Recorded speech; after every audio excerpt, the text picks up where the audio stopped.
créateur du ciel et de la terre.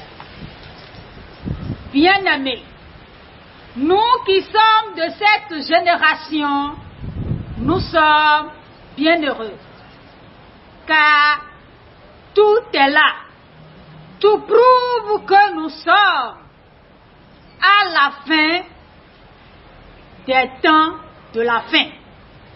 Donc nous sommes à la fin de la fin des temps.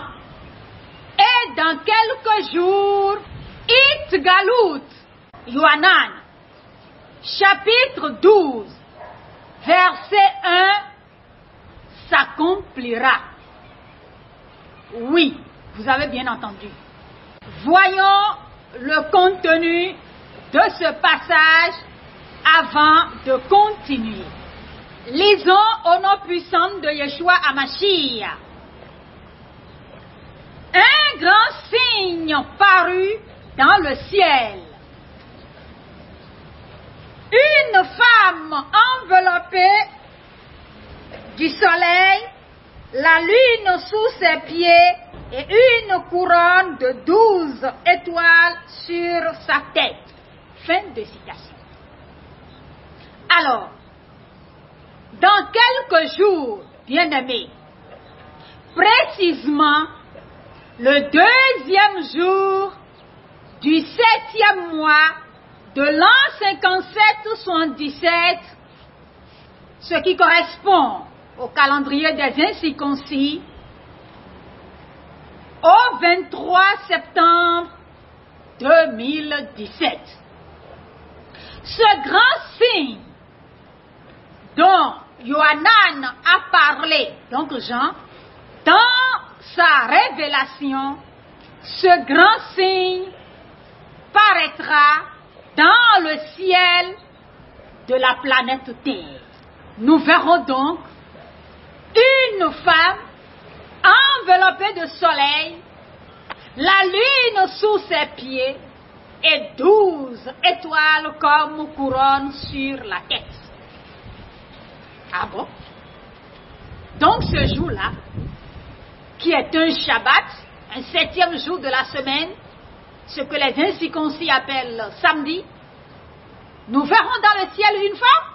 Quelle femme? Est-ce qu'elle descendra des cieux d'auprès d'Élohim pour venir dans notre ciel et nous la verrons? Ou bien c'est une femme qui va monter dans le ciel depuis la terre? Tenons-nous tranquilles, bien-aimés. Et revoyons ce qui est dit dans le passage. Yohanan était en train de recevoir des révélations et des visions de la part du Maître. Et dans le chapitre 12, il voit quelque chose.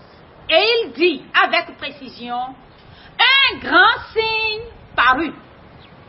Donc un signe va paraître. La parole n'a pas dit une femme est montée dans les cieux ou une femme est descendue des cieux dans les nuées du ciel. La parole n'a pas dit cela. La parole a dit un grand signe parut. Donc c'est le verbe paraître. Paraître qui signifie se faire voir. Donc ce jour-là, le 2e jour du 7e mois de l'an 57-77, le 23 septembre 2017, un grand signe va se faire voir. Donc ce sera un signe. Mais quel signe? Quel est ce signe qui paraîtra pour qu'on parle d'une femme? Bien-aimés, laissons-nous vous dire que ce jour-là, la position de certains ensembles d'étoiles et de certaines planètes donnera une image qui ressemble exactement à l'image décrite par Yohanan dans le chapitre 12 de son livre de Révélation. Nous aurons la constellation de la Vierge, qui est représentée par une femme, qui sera repérée dans le ciel, et au même moment, La lune dans le ciel sera au niveau de ses pieds et le soleil dans le ciel sera au niveau de ses épaules.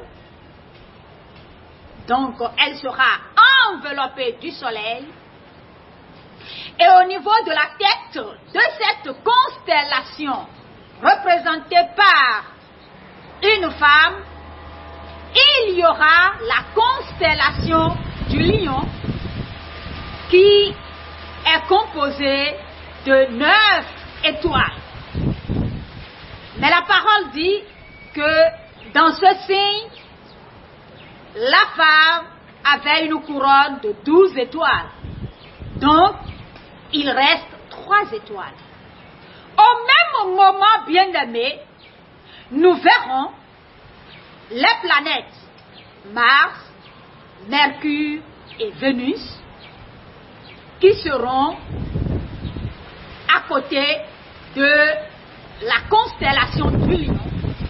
Et depuis la Terre, quand vous regardez ces planètes, elles ressemblent aux étoiles.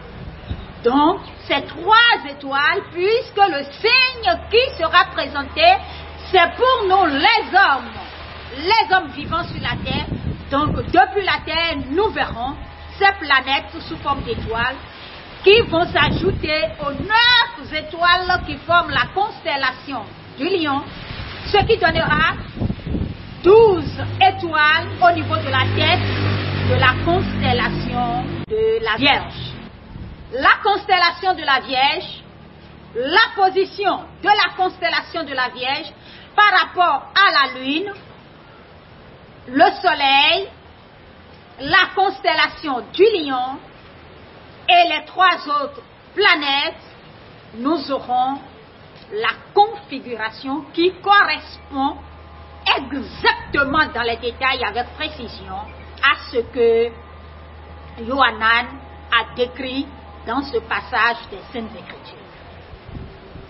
Est-ce que nous allons prendre les éléments du ciel?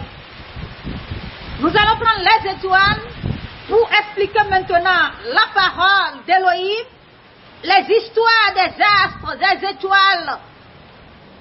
Est-ce que ce n'est pas interdit? Voyons le passage des Saintes Écritures dans lequel Elohim parle de cela. Devarim chapitre 18, verset 10, que vous appelez Deutéronome. Lisons au nom puissant de Yeshua HaMashiach. Qu'on ne trouve chez toi personne qui fasse passer son fils ou sa fille par le feu, personne qui exerce le métier de devin, d'astrologue, d'augure, de magicien. Fin de citation. Il est dit ici clairement, personne qui exerce le métier d'astrologue. Donc, quelqu'un qui pratique l'astrologie. L'astrologie, c'est une pratique occulte qui consiste à relier la position des astres dans le ciel aux événements terrestres, notamment à la destinée des humains. Et c'est cela que Elohim a interdit dans sa parole. Mais ce dont nous parlons ici, c'est l'astronomie qui nous permet d'en parler. L'astronomie, c'est la science qui étudie les astres et le ciel. Les astres et le ciel créés par Elohim. Donc, ce sont 2 choses différentes dont il faut faire la part. Eh bien, quand nous prenons Bereshit, chapitre 1, le verset 14, le livre que vous appelez Genèse, Elohim a dit clairement qu'il a créé les luminaires pour servir de signe, pouvant marquer les temps, les époques, les saisons, les jours. Donc, les luminaires sont des marqueurs de temps, sont des éléments qui permettent d'envoyer des signes dans le ciel en direction des humains. Mais on a parlé des luminaires. Et pourquoi est-ce que nous parlons du soleil? Pourquoi nous parlons de la lune? Et pourquoi nous parlons des étoiles?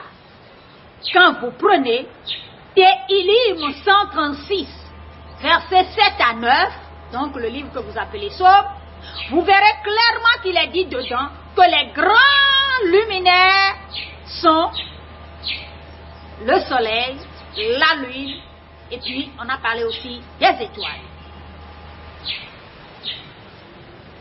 Et quand vous allez dans le livre de Job, que vous appelez Job, il est dit clairement dans le chapitre 9, verset 9, que Elohim a créé la grande ours, les Pléiades et les étoiles australes.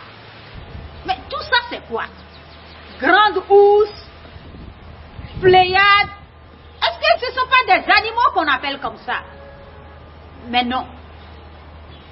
Ce sont des noms des constellations. Vous pouvez faire vos recherches. Aujourd'hui, nous avons l'Internet à disposition. Vous avez les dictionnaires, il faut regarder les constellations. Il faut regarder Grande Ours, il faut regarder Vierge, il faut regarder Lion. Ce sont des noms de constellations. Mais qu'entendons-nous par constellation? Ce n'est pas du tout compliqué. Nous allons essayer d'utiliser des mots simples pour vous permettre de comprendre. Une constellation, c'est un ensemble d'étoiles qui sortent toujours au même endroit, donc qui sont côte à côte, qui sont voisines, qui sont dans le même sillage, de telle manière que, en voulant les relier avec une ligne imaginaire, ça donne des formes précises, constantes, qui ne changent jamais. Donc c'est ainsi que la constellation qu'on appelle la constellation de la Vierge, par exemple, c'est un ensemble d'étoiles. Quand vous tracez des traits pour les relier les unes aux autres, ces étoiles, ça donne la forme d'une femme. Voilà, c'est la même chose pour le lion. Les 9 étoiles, quand on les relie par des traits, ça donne un dessin qui ressemble à un lion. Donc ce n'est que ça. Et donc c'est ainsi que la grande ours, les étoiles dans leur ensemble donnent cette image, la petite ours, ainsi de suite. Donc c'est ainsi. Donc nous ne sommes pas en train de pratiquer l'astrologie, mais c'est la science aujourd'hui qui nous permet de voir le ciel et de repérer les étoiles, de repérer leur position. Voilà, bien-aimés. Et donc, ce jour-là, nous verrons ces différentes étoiles et planètes dans une configuration qui donne exactement l'image décrite par Yohanan dans sa révélation. Mais comment savons-nous que cela se passera?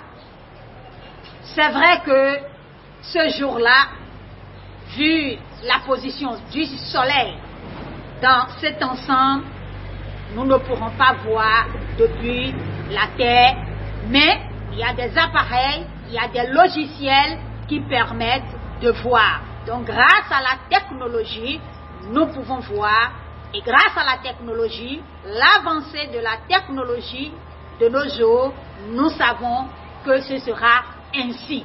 Vous pouvez vérifier. Il était important d'abord d'expliquer comment est-ce que nous sommes en train de dire que ce passage des Saintes Écritures s'accomplira. Alors, est-ce que c'est important pour nous de regarder le ciel, de considérer ces différents signes dans le ciel? Mais bien sûr, bien-aimés, le Seigneur nous a dit dans le livre d'Élior qu'avant son retour, qu'il y aura des grands signes dans le ciel. Il y a plusieurs passages dans lesquels le Seigneur a averti que avant son retour, il y aura des signes dans le ciel, de grands signes dans le ciel, dans le soleil, dans la lune, les étoiles. Quand vous prenez Élior, chapitre 21, le verset 25, le livre que vous appelez Luc, il est dit clairement là qu'il y aura des signes. Elohim, le Créateur lui-même, a l'habitude d'utiliser les éléments du ciel pour communiquer avec l'humanité. Quand il s'agit de sa manifestation, des manifestations spéciales, il utilise les corps célestes pour donner la révélation aux hommes. Qu'il vous souvienne, dans Matthieu, chapitre 2, les 2 premiers versets, les mages ont vu l'étoile du Sauveur à sa naissance. Ils ont su qu'un roi venait de naître, pas n'importe quel roi. Ils ont suivi l'étoile jusqu'à aller là où se trouvait le Sauveur qui venait de naître. Donc, que nous considérions les signes dans le ciel pour recevoir des révélations du Créateur, c'est conforme aux Saintes Écritures. Mais quel est le message que véhicule ce signe qui paraîtra dans quelques jours dans le ciel? Ce jour du Shabbat, 2e jour du 7e mois, c'est-à-dire le 23 septembre. Continuez de suivre. Et que le Saint souffle d'Élohim nous éclaire au nom puissant de Yeshua HaMashiach. Amen.